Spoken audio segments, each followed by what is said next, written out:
Hi and welcome to another episode of Chrystallis Conversations. Today I'm really excited about the guest that I have with me on the show. She's someone who I met for the first time today, but I've known about her and I've followed her story for the last couple of years, and her energy, her positivity, her outlook to life have been an inspiration to me personally. So Efena Otobo, yes, welcome hello. to Chrystallis Conversations. Hi. Thank you. I have to say thank you for agreeing to do this show. I say that Chrystallis Conversations is about having those conversations that matter, about talking about those things that will inspire people. Because I feel like a lot of times maybe we tend to shy away from certain things. People are not really open. Okay. But I just feel like, these are the conversations that matter, because just hearing about your story could have an impact on somebody else that allows them to look at their life in a different way and feel like I can do this. Yeah. So that's why I'm doing this. Because you're sat on the chair now, and so people who don't know may not know that Efena was in a car. You were in a car accident Easter Monday, April 21st of 2014.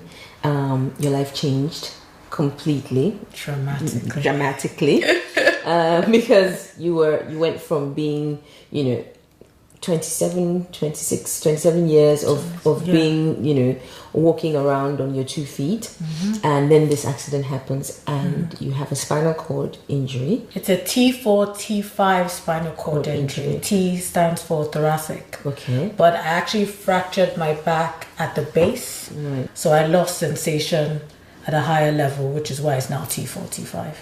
Tell me a little bit about pre-accident Efena. I would say, thinking back, I was kind of very into myself.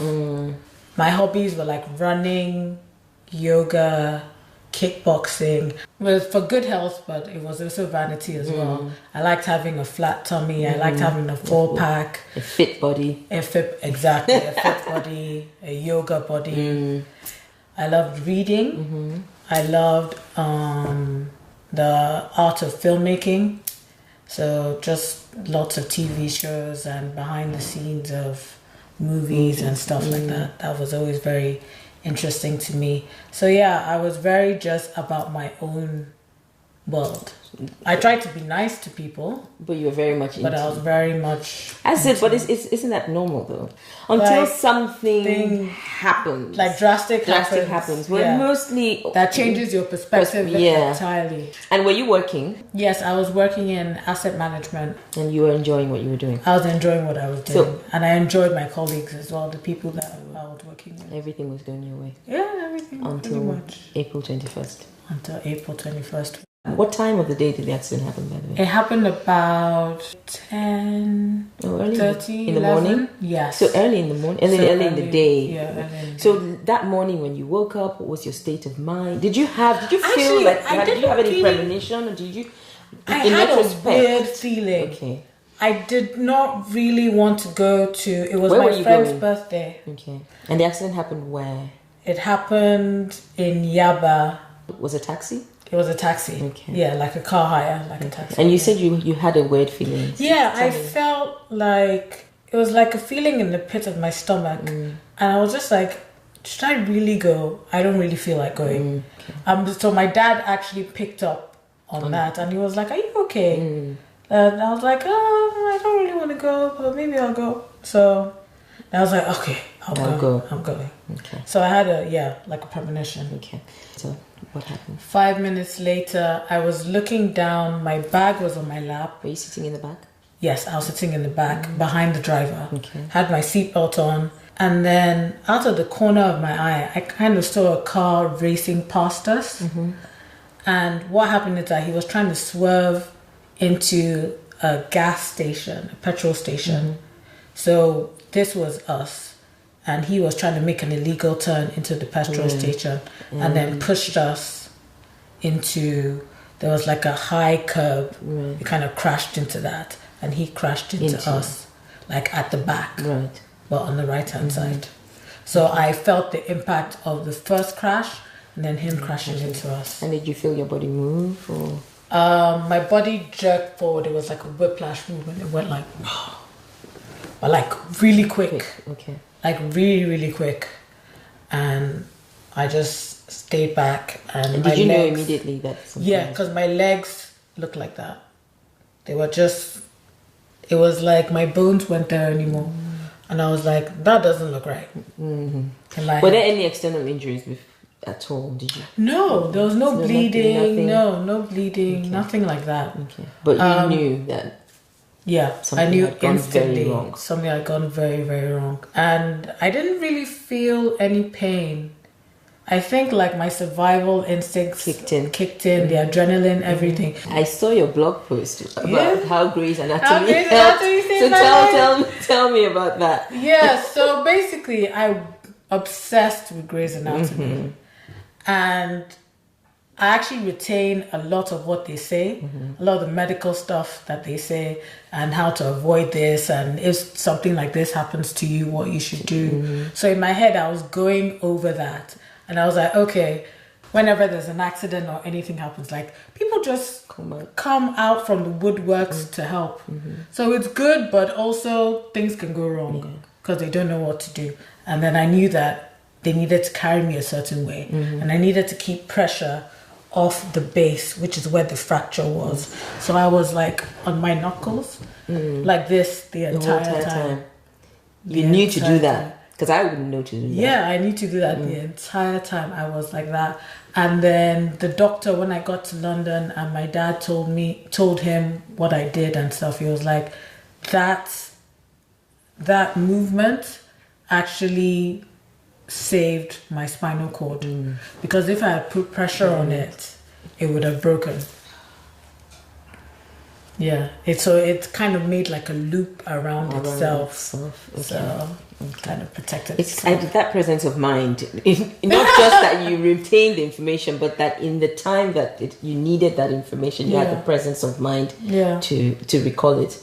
What is it that you remember most about that day, that time? I remember looking up at the sky and thinking,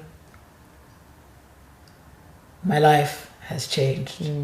Like I instantly knew that nothing was ever going to be the same. Yes, literally nothing was ever going to be the same again. Were you in pain at the time? I wasn't in pain at the time. Okay. I wasn't in pain at the time. So I wasn't in pain until when they tried to do the x-ray and I had to turn on my side. And I remember thinking, oh my gosh, I didn't even know there could be this much pain like this in the... Yeah. Okay. Once the x-ray was done, they needed to bring you to London. So I went to 5 different hospitals in Lagos. In Lagos. Between Monday and Friday is when the air ambulance took you. And I was so happy to see them. Because they just knew what to do. You know, they cushioned me in this like little cocoon, and it was like foam or something. You were a bit comfortable. I was so comfortable, and I hadn't really slept. Okay.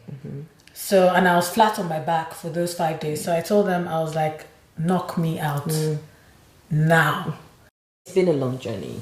That was 2014. This is 2017. Tell me a little bit about the recovery journey. What have been some of the high points for you on that journey, and what are some of the lowest points that you can think of? Let me start with the highest point. The highest point is that I realized, I was just like, you know what? At this point, could it be any worse? So I opened myself up to all sorts of possibilities. And then I realized that I had this kind of strength that I didn't know I had. I began to explore different things. So I started going to conventions. Which like fan conventions of like, so a particular TV show or many TV shows, the actors come. It's been on my bucket list forever. Oh, wow. Okay. Forever. So did the bucket list suddenly become... Yes. Okay, that's another thing. I started a bucket list. So it could be things like, I want to meet this actor, or I want to go to LA, or I want to go to Alaska. So following on from the highs that you talked about, tell me about some of the low points that you've experienced on the journey. So in February 2015, I went to a prophetic conference and there were people getting healed. You saw? I saw, I heard, and one person in a wheelchair was healed. Got up after being maybe 5-6 years in a wheelchair. And I remember that night, I just started crying. I was like, when is it going to be my turn? When am I going? Yes, with my mom. I was talking to my mom. I was like, when am I going to be healed? Like, I was devastated and I was filled with this really deep anger. And I was just like, why me? I was like, I was angry at, I think I was angry at God. And I was angry at myself that why did I leave the house that day? I just didn't understand. I was like, I wasn't like a bad person. I wasn't going around stealing things from people. I wasn't like I was just going about my life. I didn't deserve this. Yeah, I was like, I really did not deserve it. Like, what did I do? What have I done in my past that I need to be paralyzed? Yeah, it was not a good time for me. I think that was, and it lasted maybe like a couple of days. And then the conference got a bit better and I felt better. I prayed as well and lots of people prayed for me and it was an interesting experience. But then periodically, I would just get, maybe like every few months, I would just get really upset. Like maybe when I'm trying to do something. I used to be so simple.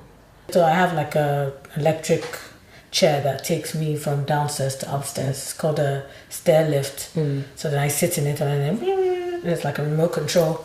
And I just want to go upstairs and have a shower. It's a whole process. It's a whole process. Everything just becomes so long. Do you cook? Yes, I do. I started cooking.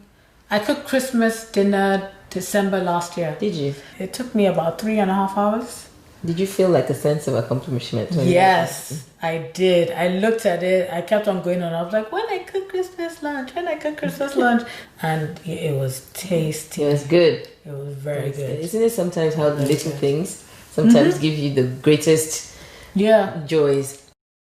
I'm going to talk about your GoFundMe appeal. Yes. Which is how I heard about you in the first place.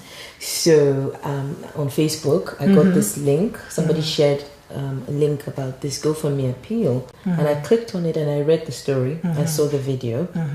And it resonated instantly with me. I realized it resonated not just with me, but with a lot of people. Yeah. You know, the GoFundMe appeal raised, I think, £175,000 in 10 months. Yeah. I had, last time I checked, had about 7,000 shares. Yeah. Which is, mind-blowing. Yeah. I did not know it was going to be that popular. Why do you think people were so moved by your story? When I decided to do the GoFundMe thing, I told people what I needed the money for.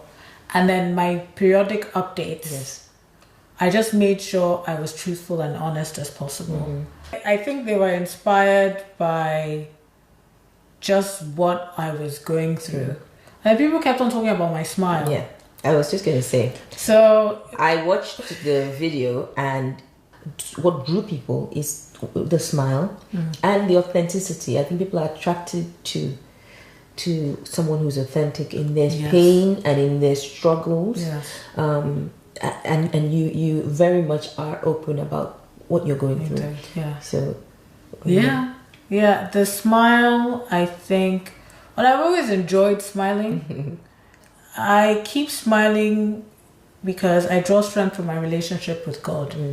So I got a stronger relationship with God doing this because I was like, okay, you know what, I can't do this on my own. So in spite of the anger, even in the moments of anger, you still... Yeah. It's like I'm angry with like my best friend. That's how it is now. Just like, seriously, why? And I'm like, okay, I'm sorry. When you ask God why me? Have you got any... No, the why me, still... No answer. So I don't really ask that question anymore. I stopped asking it probably in 2015. Not a productive question. Yeah. Do you still play that day over in your mind, and do you still have those what if that car had never come? Yeah, not anymore. I decided that that why did I leave my house, I was like, I don't think I should be asking that question anymore, because it happened. There's nothing you can do to and change there's nothing it. I can do about it. But then it also regrets. There are certain things I do still regret. Like I wish I had dated more. That's one of the things. You did another blog post, Yeah, where you spoke about your fear that you might never find love, you might never get married, that who would want to marry you in a wheelchair. That's raw. It's deep. Not many people would express that, at least, and definitely not in a public forum, like on a blog like you did. I think that blog post was from late last year. Yes. What are your feelings now about dating, romance? I'm still scared. The question of will I ever be loved by someone is definitely crossed. It crosses my mind. It's actually like stuck in the back of my mind, because there are many things that are different. And in terms of the intimate side of things, certain things need to be explained. Like you're making out and being all sexy, all of a sudden my leaking bladder, because that happens sometimes, kind of comes into play. I have to explain to someone that, okay, you know what, this Sometimes could happen. my bladder leaks. And I'm trying to imagine telling someone that and how they would react. So it's a scary thought. I have friends who they started dating maybe like after 7 years of being in a wheelchair, and they're dating someone now. So I talked to them about it. Were you dating anyone at the time of the accident? No, I was about to start dating. I had a I had made a decision to be like, okay, I'm going to start dating, because basically a relationship kind of broke up maybe about a couple of years before that. And it took me a while. It was my first proper relationship, first love, blah, blah, all that dramatic stuff. Yeah, so just before the accident happened, I was like, okay, I'm going to start going out on dates. I hadn't met anybody. Okay, I had like potential people, but I was kind of like going out on dates type thing. Where I was like, okay, now I'm ready for something serious. Before the accident too, I kind of had weird views of marriage. Sometimes I'm like, oh, I don't want to get married. Sometimes it's like, oh, I wouldn't mind it. But I've always kind of wanted kids. So I was like, okay, I don't mind if I have kids without someone. Like the kids are what's important to me. So, and now, is that still on your list, having kids? Yes, but it's more of a abstract concept type thing. Why is it that because physically? Because is that possible? No, physically it is possible, because I have an aunt who's an OBGYN over here. So she's had patients who are paralyzed, and she's explained to me how it can, it's really... Okay, but so this is more of a mental, emotional it's more shift, of a mental, maybe. Emotional thing. Yeah. That, would I meet somebody who would be interested to have kids with me, to go through the process of having kids. Okay. Yeah. Right. But I have like names picked out for the kids. Yeah. Hold on to those names. Now tell me about post-accident Efena. How different or how similar is she? So post-accident Efena she's stronger. And before I used to rely on like hanging out with people from, I'd be like, I was comfortable with myself alone, but now I'm really comfortable with myself alone. Like I entertain myself constantly. Just, sometimes I just think of something funny. I'm like, that's really funny. Just by myself. There's nobody there. So that's, And then I've gotten into screenwriting. So I've started doing like some courses. And then I'm also more fearless. Okay. Right? So that comes with my photo shoot that I titled #NoFear. Yes. So you did that photo shoot. I saw the pictures on Instagram. What was the experience like? It was amazing. Like, how did that come about? There's this girl that I kind of stalk on Instagram called, her Instagram name is really cool. It's called You Walk, I Glide, which I just thought that was cool. And she's like a blogger, makeup artist, brand ambassador. And she does quite a few photo shoots. She's also like a model. And yeah, so from there I was like, okay, I think I'm going to do a photo shoot. And I got introduced to a makeup artist through my friend, and I just had so much fun. Yeah. You showed your legs? Yes, I showed my legs. Was that a big deal for you? Before the photo shoot, I decided I was going to wear heels. I was going to start wearing heels. And then I was like, okay, I can wear shorts now. And I had been working out, like prior to the accident. I changed my diet as well.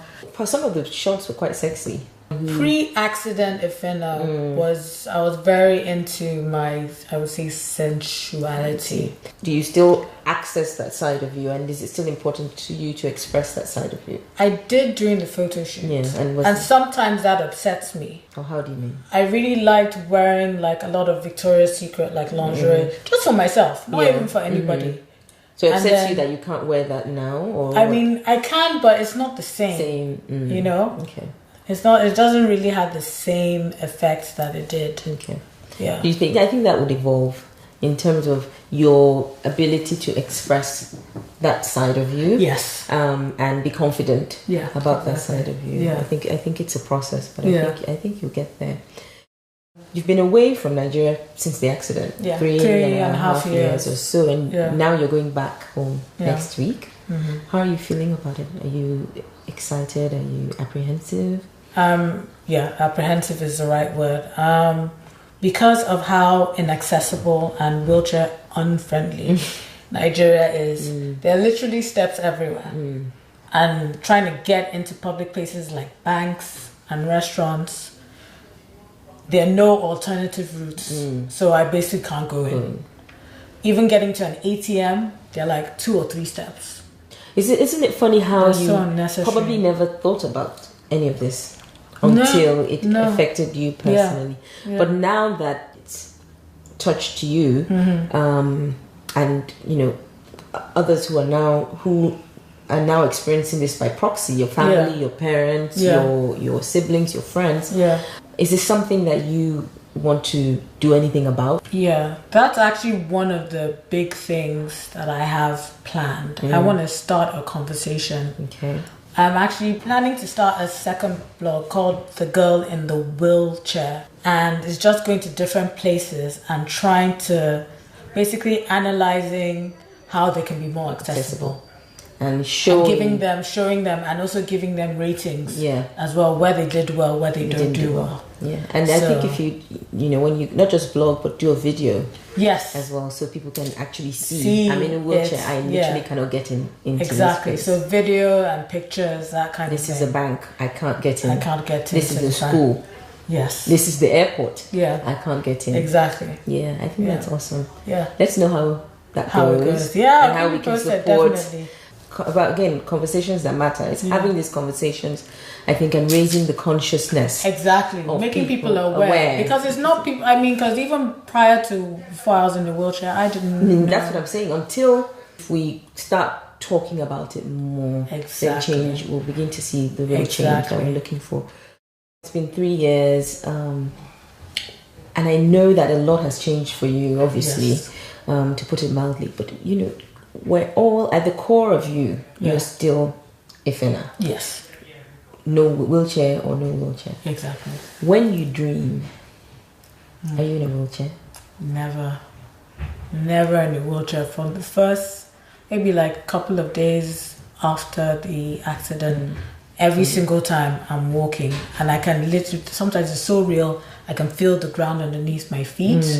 So in the beginning, I would wake up trying to move my legs, and nothing happens, and it happens all over again. And then the devastation, you'd feel it all over again. I feel it all over again. Because you wake up to this reality. Exactly. I think the last question I wanted to ask, well, one more question, 2 more questions actually. When last did you cry? 2 days ago. Why? Because I got an image of myself at the scene of the accident. What triggered that image? I don't even know. I don't remember. I think I was thinking, going back to Lagos, because I actually want to go back to the scene of the accident. I'm gonna do like a video and put it on my blog and everything, and on my Instagram too. And it just came suddenly, And I just started crying because I was like, oh my gosh, I can't believe I'm doing this. I can't believe I'm going back home. Because it wasn't, my visa got rejected. It wasn't like as if I planned this trip to Nigeria. It just kind of came out of nowhere. No. I had no intention of going back to Nigeria unless maybe like a best friend's wedding. Oh, this was going to be a permanent... at this point you felt I'll be here. At this point, obviously easier for you to be here. London, between here and then eventually I want to move to California. Oh, okay. So in my mind, Nigeria was not even. It was just like, okay, if something important or dramatic happens, I'll go home. But now you're being forced prematurely. Exactly. There's a reason for that, I think. Yeah, it's that's I confront like a lot of things. Yeah, that's what I think, and then I have ideas in my mind of what I want to do. So, I think it's important. I think it's important that I go back. It's important to go back sometimes. So, to go forward, you have to go back sometimes. So that's when I cried. Right. And then it wasn't very long, maybe like a 10-minute cry, and I was like, okay, I let it out. Fine. Yeah. When do you feel most vulnerable? I think it's when I'm trying to complete a simple task and I can't, or there's just something that happens that makes it really frustrating. Like maybe when I need to have a shower and then I'm really tired and I'm like, oh my gosh, I have to transfer to the stair lift, then transfer to the shower chair before I get to the bathroom. It's just not simple anymore. It's so complex. And when do you find you have to ask for help for so many things? Yes, being dependent. I don't enjoy that at all. Okay. I asked you when you feel most vulnerable. Yeah. I want to round up by asking you when you feel the most powerful. Ooh, that's a good question.